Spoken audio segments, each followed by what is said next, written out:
हो, आपण विचार प्रकरणातल्या सूत्राचे अर्थ बघत आहोत. काल आपण 122 सूत्रापर्यंत वचनाचे अर्थ पाहिले. आता 123व्या सूत्रात सरळ म्हणतात, परमेश्वर जीवा नित्य बंधू. परमेश्वर हा जीवाला नित्य सहाय्य करणारा आहे असं ते म्हणतात. जीवेश्वरा स्वामी भृत्य संबंध हा अनिर्दिता. आणि परमेश्वराचा आणि जीवाचा हा जो संबंध आहे तो अनादीचा आहे. आणि स्वामी भृत्य म्हणजे परमेश्वर स्वामी आहेत आणि भृत्य म्हणजे सेवक, जीव हा सेवक आहे. जीवाचा बंधमोक्षी परमेश्वर कीर्ती. आणि जीवाला ह्या अनादी अयोध्येच्या आद्यमानाच्या बंधनातून सोडविण्यासाठी परमेश्वर सृष्टीमध्ये येत असतात. परमेश्वर सृष्टीमध्ये क्रीडत असतात.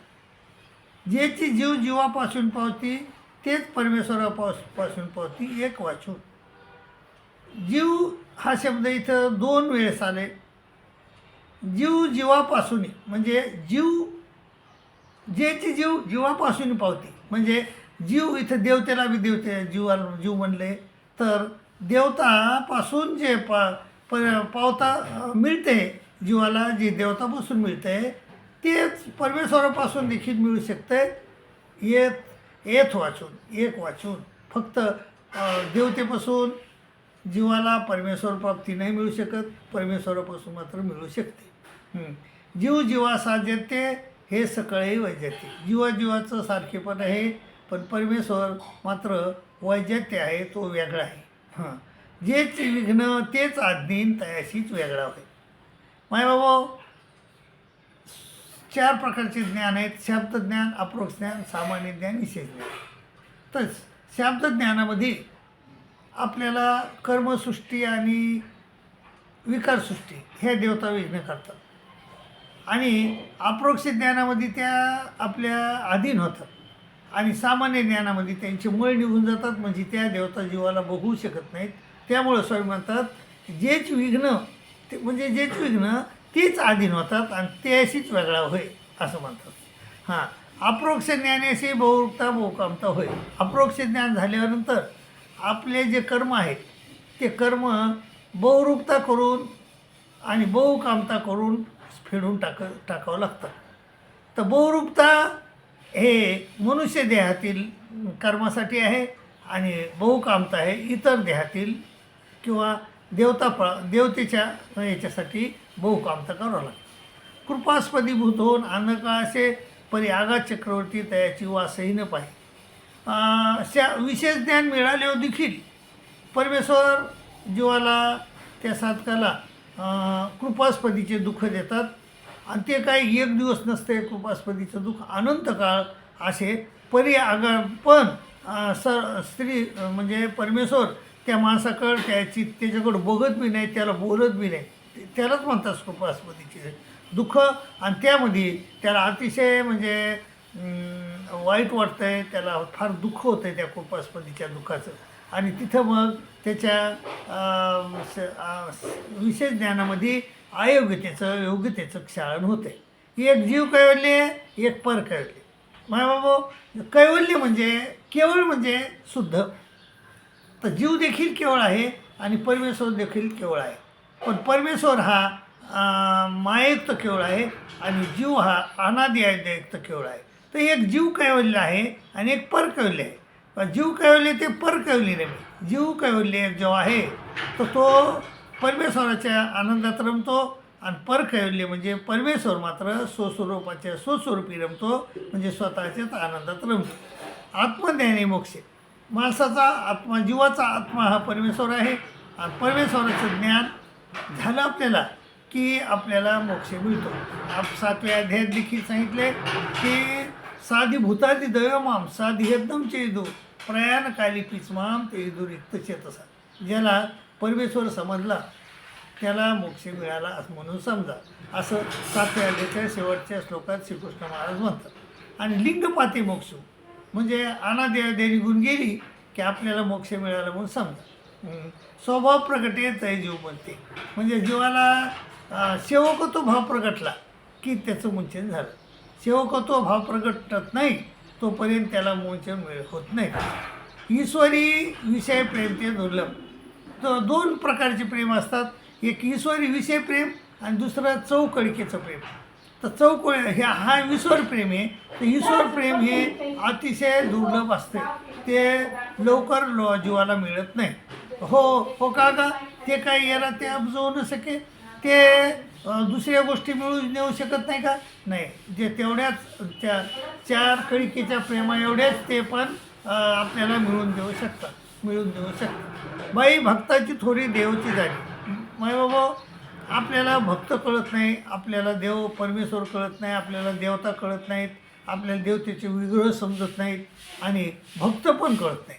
पण फक्त हे सर्व परमेश्वराला समजतं आहे आणि भक्त मात्र परमेश्वराला समजतं आहे. आणि भक्ताची थोडी किती मोठी आहे हे आपल्याला कळत नाही, ही परमेश्वराला समजते. भक्त आपल्या ते देव न म्हणवी. भक्त स्वतःला देव समजत नाही. तो म्हणतो मी भक्त आहे. भटवासाला विचारलं की तुम्ही देव आहेत का? नाही, ते म्हणले नाही, आम्ही देवाचे भक्त आहोत. असं म्हणजे भक्त आपल्याला देव म्हणत नाही. अपरधर्मापासून काढीन परधर्मी लागे. आणि तो भक्त जो असतो की जीवाला देवता धर्म काढतो, देवता धर्मापासून काढतो आणि परमेश्वर धर्माला लावतो. पोरे हे काही साने, हे काही कवली ठाय असे. आणि ही गोष्ट जे परधर्मी काढून अपरधर्मातून काढून परधर्मी लावणं ही काही लहान गोष्ट आहे का म्हणले? आणि जेच देवाचे मातापित्रा तेच भक्ताचे आहे.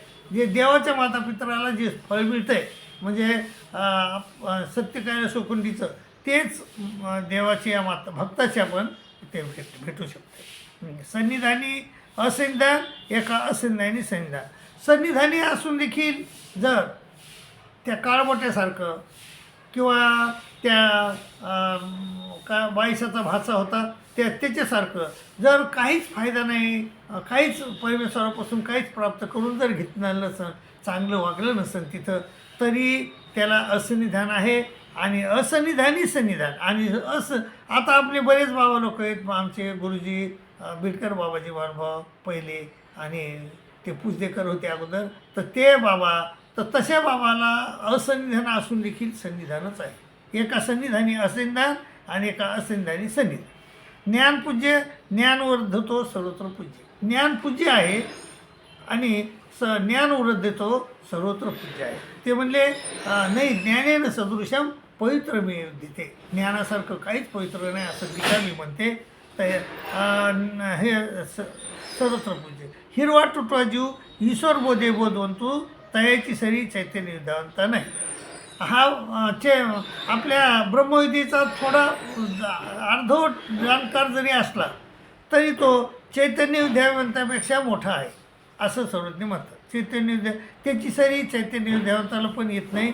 येणे बोधे बोधवंता जे स्वस्थता ती ते चैतन्य विद्यावंता नाही ते. आणि ह्या परमेश्वराचा बोध झाल्यानंतर जे स्वस्थता असते माणसाला आणि ती चैतन्य विद्यावंताला नाही.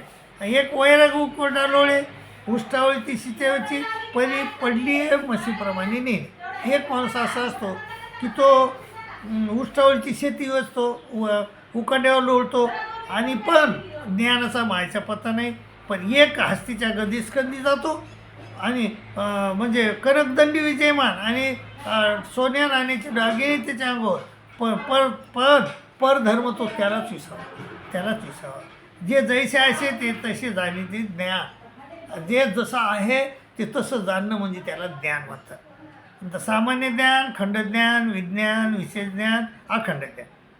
तर सामान्य ज्ञान पशुपक्ष्याचं आहे, खंडज्ञान माणसाचं आहे, विज्ञान देवतेचं आहे, विशेष ज्ञान 7 आणि 8 देवतेच्या फळ्याचं आहे आणि अखंड ज्ञान परमेश्वराचं आहे. ऋतिरूप ज्ञान, रसरूप ज्ञान आणि विषयरूप ज्ञान. रसरूप ज्ञान म्हणजे शब्दज्ञान, नाही, ऋतिरूप ज्ञान म्हणजे शब्दज्ञान, रसरूप ज्ञान म्हणजे अप्रोक्ष आणि सामान्य आणि विषयरूप ज्ञान म्हणजे विशेष ज्ञान. हे शास्त्र हंसावतारे ब्रह्म्याप्रती निरूपिले परी अधिकाऱ्यावरून घेते जाण नुकरीची. मायबाबा कृतयुगामध्ये परमेश्वरानं हंसाचा अवतार धरला आणि हंस अवतार धरून परमेश्वरानं ब्रह्मदेवाला हे ज्ञान सांगितलं, परंतु तो नित्यबद्ध असल्यामुळं त्याची म्हणजे त्याचं अधिकाराचं अनाधिकारी असल्यामुळे तो त्याचा अधिकाराचं दार उघडलंच नाही आणि त्याला काही ज्ञान प्रणवलं नाही. सकळही शास्त्रे या शास्त्राशी मिळती, परी हे कवनाही न मिळे. सगळे शास्त्र काही काही सिद्धांत इकडं आहेत त्याचे, परंतु हे शास्त्राचं मात्र कोणालाच मिळू शकत नाही. म्हणजे असं शास्त्र कुठंच नाही. तर हे हटाचं हटा बोलावे, परी इथून दिल्या विना कोणाही घेऊ घोटू नये. हे कुठं बोला तुम्ही, चार चार रस्त्यावर बोला, परंतु ज्ञानीयानं जर का दिलं तरच त्याचा फायदा होतो, नाही तर होत नाही. हां, तुम्हा विचारसार चरितार्थ उपदेशाधिकारी हे भटवासाबद्दल वाखाणलेले सूत्र आहेत.